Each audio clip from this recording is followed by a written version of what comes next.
Hello everyone, আজকে 21ডে চ্যালেঞ্জের 5th day. তো সকালে আমি প্রথমে উঠে পড়ি তাড়াতাড়ি করে রান করার জন্য, কিন্তু দেখো বৃষ্টি শুরু হয়ে গেল।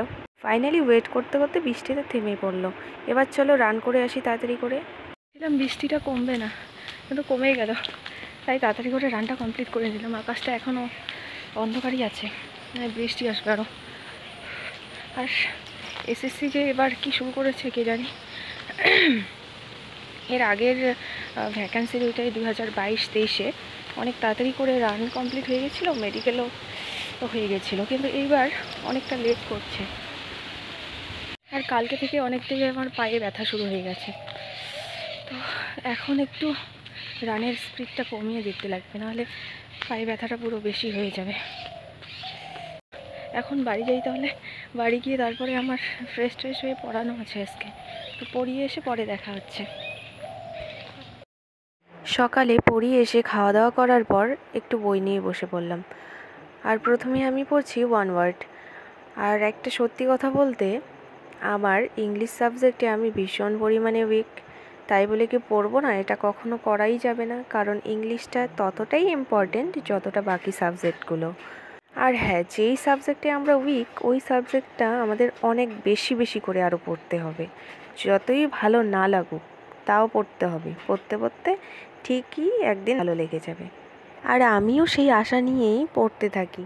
তো আমি ইংলিশটা বাকিগুলো পড়তে থাকি, এরপর মক টেস্ট দেব, এবং মক টেস্টে আমার কত স্কোর আসছে আর কোথা থেকে দিচ্ছি সেটাও দেখাবো তোমাদের। মক টেস্টে দেওয়া কমপ্লিট। তো আমি প্রথমেই বলে দিই, আমি টেক্সট বুক থেকে মক টেস্ট বেশিরভাগ টাইম দিই, আর সপ্তাহে 2 দিন করে ইউটিউবে যেখানে ক্লাস করি সেখান থেকে নেওয়া হয়, তো সেখানে দিয়ে দিই। তো প্রথমে আমি ইনকারেক্টগুলো দেখে নিচ্ছি।